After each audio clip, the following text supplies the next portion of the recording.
Aujourd'hui, on va revenir sur l'optimisation du maillage d'objets, comme le maillage du texte. Je sais qu'on l'a déjà fait plusieurs fois, mais là j'ai optimisé vraiment les méthodes pour obtenir un résultat toujours plus satisfaisant. Je replace le texte là, histoire d'avoir vraiment toutes les bonnes méthodes. On perdait encore beaucoup de temps, alors que là, avec les méthodes que je vais vous donner, vous allez gagner des dizaines de minutes à éviter de faire des choses totalement inutiles quand on maîtrise bien Blender. Je vais prendre comme texte, cette fois-ci non pas le nombre d'abonnés, mais le nom de la chaîne. Je suis en mode édition pour changer le texte.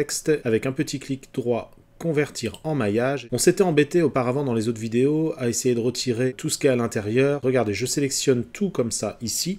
Je fais touche supprime, dissolution limitée. Donc déjà, ça y est, on n'a plus du tout de segment. En fait, il suffit juste de mettre face seulement.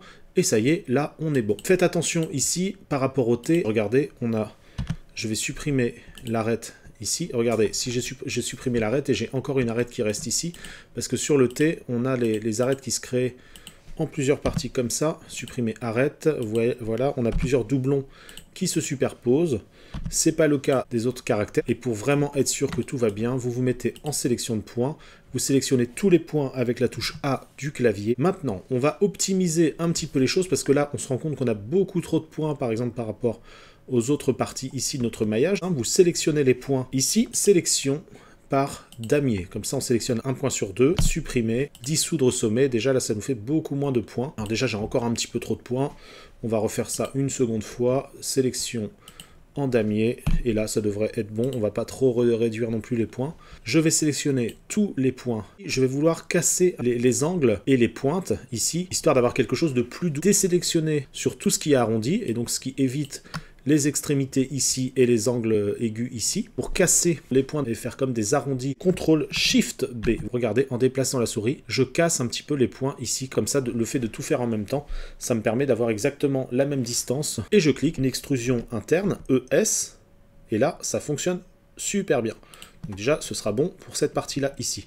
Mais le problème, en fait, c'est que moi, je veux faire des extrusions internes aussi par rapport à d'autres lettres, comme la lettre T, par exemple, mais si je fais ES, regardez ce qui se passe, eh ben, j'ai quelque chose de difficilement exploitable, sinon il faudrait que je fasse GZ, il faudrait que je replace correctement les choses, que je déplace ça comme ça. Bon, ça pourrait se faire petit à petit quand même, mais c'est pas pratique du tout, donc je vais faire plusieurs fois CTRL Z pour retourner en arrière. Ce qu'il va falloir ajouter, c'est d'autres fonctionnalités d'extrusion interne qui va nous permettre de conserver la forme ici tout autour. Ça peut servir déjà dans Blender dans plein de situations et pas seulement sur notre cas ici, histoire de faire une extrusion interne qui conserve vraiment la forme complexe ici, alors que là, habituellement, sur une forme rectangulaire comme ça va bien fonctionner, sur une forme arrondie, ça va bien fonctionner, mais sur une forme comme ça, avec des angles de cette façon-là, et bien comme je vous ai montré, ça fonctionne pas bien. Voilà.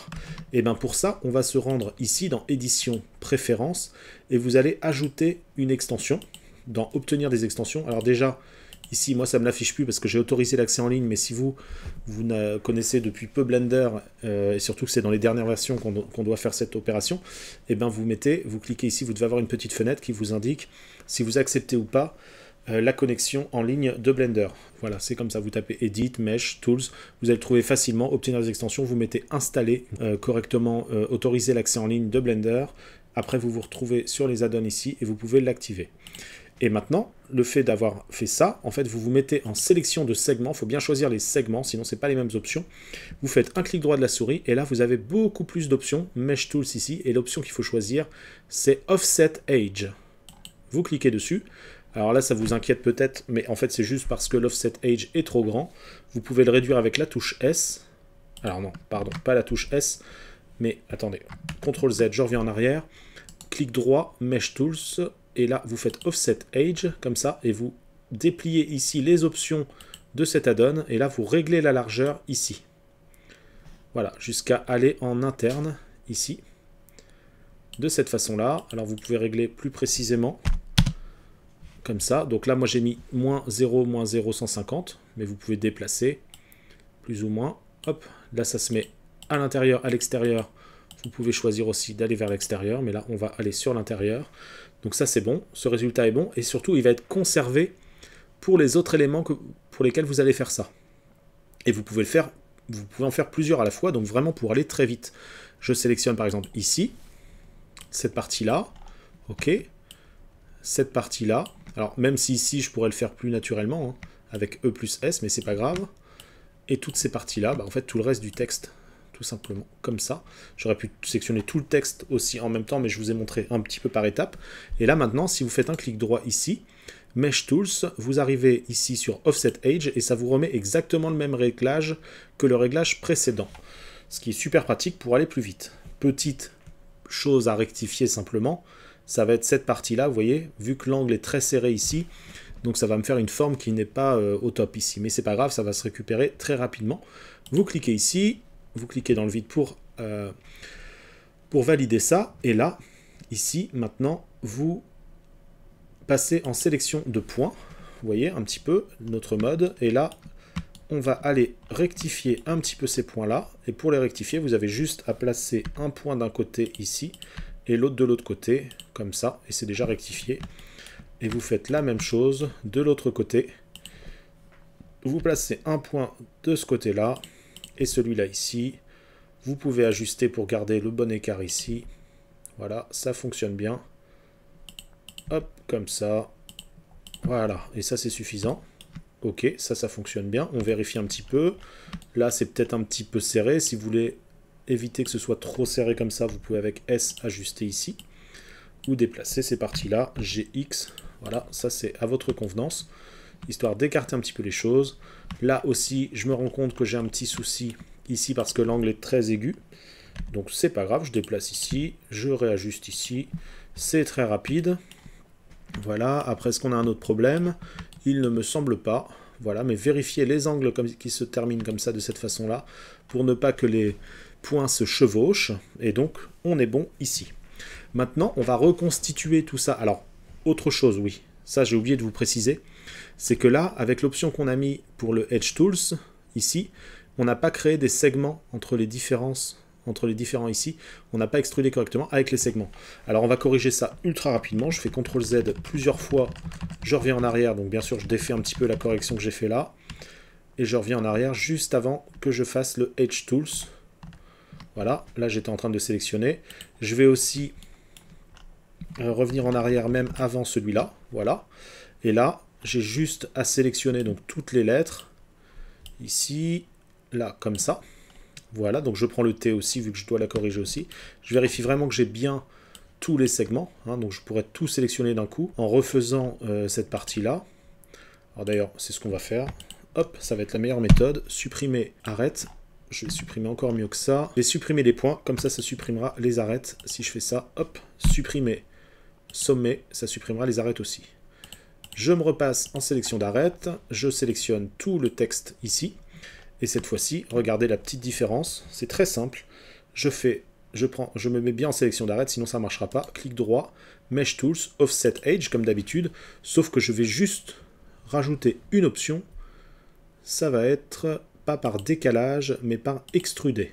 Voilà, il faut bien préciser que c'est une extrusion, et voilà, on est bon pour ça. Tout est réglé. Alors, bien sûr, je dois faire la retouche ultra rapide de mes points à nouveau ici. Hop. Alors, je peux le faire différemment. Hein. J'aurais pu déplacer ici et déplacer ici. Avec un peu plus de distance comme ça me permet de conserver bien la même épaisseur ici, même si ça se verra pas beaucoup au final, donc ça, c'est pas grave. Je déplace ici et là, ici aussi. Voilà, comme ça, très bien. Qu'est-ce qui me reste encore? On avait dit qu'on avait un petit souci ici aussi, et sinon, on est tout bon. J'ai Z, je déplace sur Z ici, et ici. Super. Donc là, on est bon, on a tout fait comme il faut. Ok, ok, ok. Voilà, on est bon, on n'a plus aucun point qui se superpose. C'est super, et maintenant, regardez ce qu'on va faire. On va remplir un petit peu tout ça. Alors pour des parties comme ça, c'est super simple. Vous prenez le premier segment ici, et vous pouvez directement faire F pour remplir un petit peu tout. Alors quand ça s'écrase un petit peu comme ça, on va corriger. Je vais vous montrer.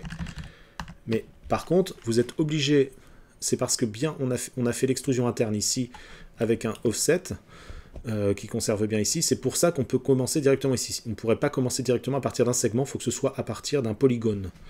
Ok, donc je fais F ici. Et là, je me rends compte très rapidement qu'il va me manquer un point de ce côté-là pour égaliser un petit peu plus. ou c'est l'inverse, c'est là j'ai un point en trop, j'ai un segment en trop, donc je vais faire supprime, dissoudre, arrête, voilà, comme ça tombe plus en face, voilà, et donc c'est bon. F, et là je peux remplir tranquillement. De toute façon, dès que je sens que ça s'écrase un peu trop, je réajuste comme je viens de vous montrer.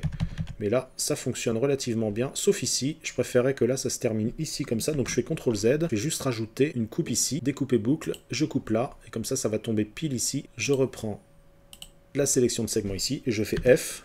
Et vous voyez, là, ça tombe bien ici en face, parce que les angles, c'est bien qu'ils tombent en face comme ça. Je fais ça, et là, ça fonctionne. Et voilà, j'ai déjà rempli cette partie-là. Ici, c'est ultra rapide. Voilà, F, F, F. Ici aussi. Tout va bien, tout fonctionne bien. J'ai mes angles qui tombent bien en face ici. Ici, vous voyez, donc là, en fait, pour juste égaliser tout ça, j'ai juste à recréer des boucles d'arête ici et là, juste en face. Donc je fais ici une boucle d'arête d'un côté, une boucle d'arête de l'autre côté. Je vais faire, en fait, par partie, comme ça, ici. Je vais pas tout faire dans le même sens, sinon ça va faire n'importe quoi. Regardez, si je fais ça, c'est pas terrible. Remplissez au maximum jusqu'à temps que vous arrivez à une limite comme ça, avec un gros virage. Après, vous reprenez ici, F. Là, ça fonctionne, là, ça fonctionne. Et là, je peux aller jusqu'au bout sans aucun problème. Ici aussi. Là, je vais m'arrêter juste avant parce que je vais devoir créer juste une coupe là en face de mes angles. Ça tombe bien au niveau des coupes. Et donc, c'est quand même beaucoup plus rapide que les premières vidéos où on exploitait ça. Donc, je fais bien de revenir vers vous avec les améliorations qu'on a étudiées. Il va me manquer des coupes ici, en face des angles. Ça me semble logique pour que ça tombe juste ici. Que ça puisse remplir les faces de cette façon-là. Donc je reviens ici, et voilà, super. Je fais patte par patte, ici, hein, je commence pas par un angle. Voilà, ici, ça ne marche pas, je vais reprendre plutôt de ce côté-là. Enfin voilà, ça tombe sous le sens, quoi. Voilà, et comme ça, ça y est, j'ai rempli. J'ai refait ce qu'il faut en termes de maillage, on a un maillage beaucoup plus correct. Ici aussi, je vais pas continuer comme ça, c'est pas terrible.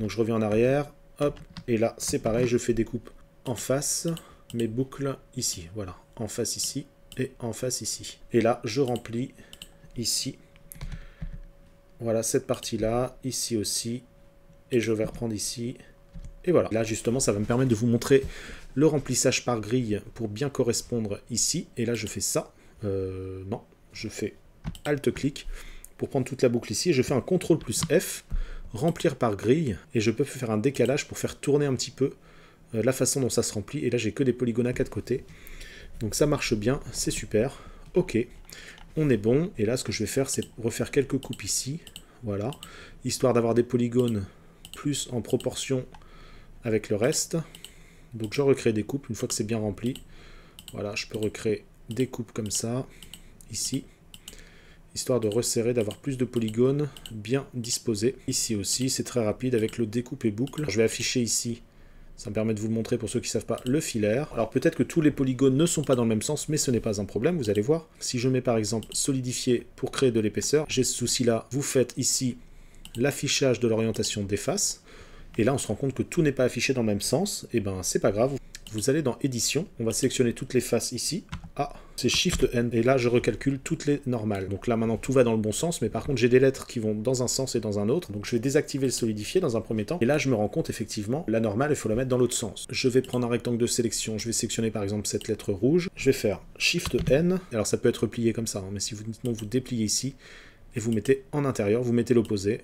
Hop, si c'est coché, vous décochez. Shift N, intérieur, le cas, Shift N, vers l'intérieur. Et ça y est, vous avez fait un bon remaillage.